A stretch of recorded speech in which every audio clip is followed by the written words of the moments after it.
military aid to Kiev and refusal to strike energy facilities. Vladimir Putin and Donald Trump discussed issues of peaceful settlement of the conflict in Ukraine by telephone. The Russian president declared his readiness to jointly work out possible ways of settlement in Ukraine, which should be sustainable and long-term. Putin supported Trump's idea of mutual refusal of Russia and Ukraine for 30 days from strikes on energy infrastructure and responded constructively to the initiative to ensure the safety of navigation in the Black Sea. Vladimir Putin also informed his American counterpart that on March 19th, Russia and Ukraine will exchange 175 prisoners for 175 people. In addition, as a gesture of goodwill, 23 seriously wounded Ukrainian servicemen will be transferred to Kiev.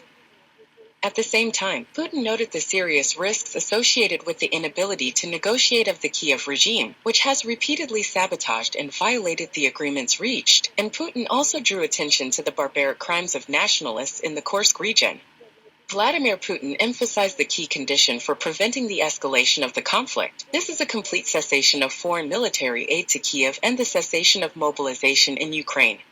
Vladimir Putin again guaranteed the life and decent treatment of those who surrendered in the Russian borderland in accordance with Russian laws and international law.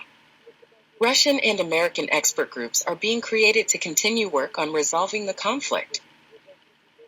Both presidents spoke in favor of normalizing bilateral relations and agreed to remain in contact on all issues.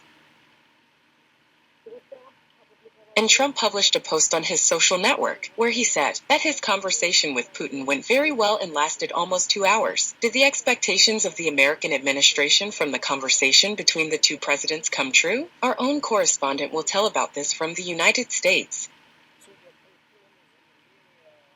Judging by the tone of the statement, which is written quite optimistically, the wording is balanced. In particular, the need to improve bilateral relations is noted. Moreover, it is said that peace in Ukraine must be strong and stable. In fact, this is what Russia has always advocated. A separate paragraph is devoted to the initiatives that were voiced by Trump and supported by Putin in the context of stopping the shelling of infrastructure. Today, President Trump and President Putin spoke about the need for peace and a ceasefire in Ukraine. Both leaders agreed that this conflict must end with a lasting peace. They also emphasized the need to improve bilateral relations between the United States and Russia. This conflict should never have started and should have been stopped long ago through sincere and good faith peace efforts. The leaders agreed that the movement towards peace will begin with a ceasefire in the energy and infrastructure sectors, as well as with technical negotiations on the implementation of a maritime truce in the Black Sea, a complete ceasefire and permanent peace. These negotiations on Ukraine will immediately begin in the Middle East. Negotiations in the Middle East have already taken place. There was the first round.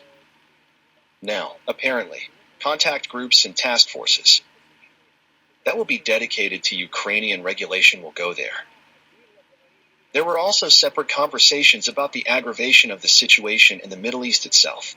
This was also mentioned in the White House statement. Well, and an important point, the leaders of the two countries, Russia and the United States, did not limit themselves to discussing the Ukrainian situation. Issues of strategic stability and the need for control over strategic weapons were touched upon. And the presidents talked about the economy, in particular. At the end of the statement, it was said about the need for beneficial cooperation. Recently, the leaders of a number of European countries have been increasingly vocal in their calls for Russia to agree to a ceasefire without preconditions. However, almost the same thing happened at the initial stage of the special operation. In particular, on February 28, 2022, French President Macron called Vladimir Putin and asked him to stop the hostilities in connection with the start of negotiations in Belarus. Then the Russian side agreed, but Kiev did not cease fire under the pretext that they could not control their military formations and, above all, nationalist units. Therefore, a logical question now arises: will something like this happen again?